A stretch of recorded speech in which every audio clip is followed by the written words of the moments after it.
چې داغه څه اشکالات داغه څه اعتراضات دي تاسو جواب ورکړئ ما لکه صحیح ده بیا مې ځان ویو چې دا حافظ دی نو چې د څه اعتراضات د څه اشکالات نو ما ورته وی ما لکه تکړه سړی دی نو ما ته وی چې یاره چې په خپل علاقه کې د ده په خپل کلي کې داسې جومات نشته چې په هغې کې ده په رمضان کې تراویح نه کړي ما یې زه لکه رای وایم چې دی څنګه راغی کېناست ما یې حافظ صاحب دې څه کاله وی بس دا دی که ګیره خوړه برید نه ګیره نه پینټ شرټ پریشانه شوم یا الله دا معامله خو څه بل شان ده صرف تاسو ته دا وایم چې د ایمان ډاکوان شته ګورئ کېناست ما یې وایه بچې ته څه وایې ما ته وایي چې جي د دې تره په مخ کې درته نه وام ترې عالم د ده په مخ کې درته نه وام نو هغه تره ته مې ولوي ما درته پاسه کېناست بس زه پوه شوم چې دې تره پاسې معامله ټیک نه ده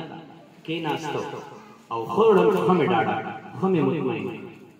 چې ستا اړیکې څنګه دي هغه ووایه او د علماو کار دا دی علماء دا نه دی غلطي وشوه د هر چا سره به د فتوی په باب کې نه جنګېږي هر چا سره به په فتوا نه جنګېږي هر چا سره به د فتوی په اصولو نه جنګېږي که چېرته د داسې خلکو د شکوکو د شبهاتو جواب ورنه کړی شي او دوی سره د فتوی زبان استعمال شي نو یاد ساتئ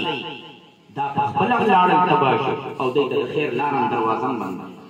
نو ول مې ښه ډاډه کړ ما هېڅ قسم پریشاني مه کوه چې ستا په زړه کې څه دي وایه او هغه به دې ځای امانت دي دې ځای نه به بار نه ځي بس ډاډه شه ما یې وایه ستا اعتراض په څه دی ما ته لومړی الفاظ د هغه دا دي وي اعتراض زما ستاسو په خدای دی په چا دی دا لهجه د مسلمان ده دا لهجه د مسلمان ده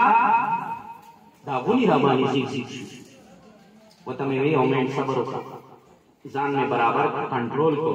ورته مې وی نورې خبرې رسو کو صرف دونه راته ووایه ایمان دې کله پرېښود اسلام دې کله پرېښود نو ما ته وایي چې 2 کاله وشو چې ما اسلام پرېښود دا څوک د قرآن حافظ چې د قرآن حافظ د فتنې شکار کېږي ما پکې د کوم باب ولوي ما یې څومره وخت وشو چې ایمان دې پرېښودلی وی 2 کاله وشو ما پلار دې څه کار کوي دې ټیم کې 4 میاشتو کې چلیږي ما پلار ته دې پته ده ویل نه پلار ته مې علم نشته مور ته وی مور ته نشته ما دې تره ته وی دی ته نشته وی دې چا ته نشته ما دا ولې ځکه وی که مونږ اظهار کوو بس تاسو وایئ چې مرتد دی واجب القتل دی سر ته نه ووهو بس د دغې یارې د لاسه بس اظهار نه کوو ما قرآن دی قرآن نه نه شوی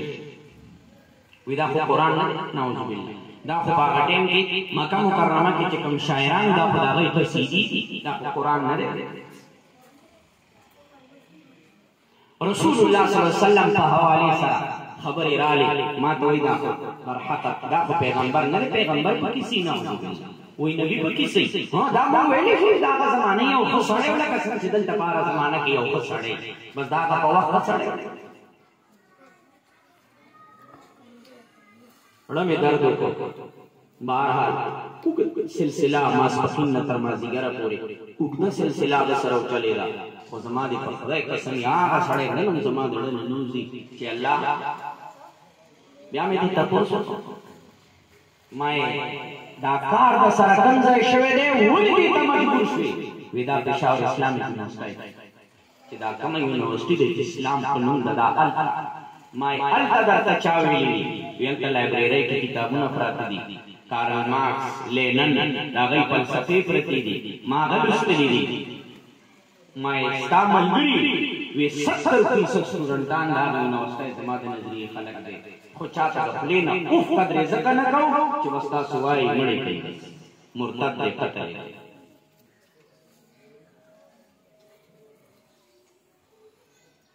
فتنه داسې راځي مور ناسته ده دعاګانې کوي خدای زما بچی کامیاب کړي مور ته دا پته نشته زما بچی ما هم پرېښی پلار دعاګانې کوي الله زما بچی کامیاب کړي پلار ته دا پته نشته چې 2 کاله وشو چې زما بچی ما هم پرېښی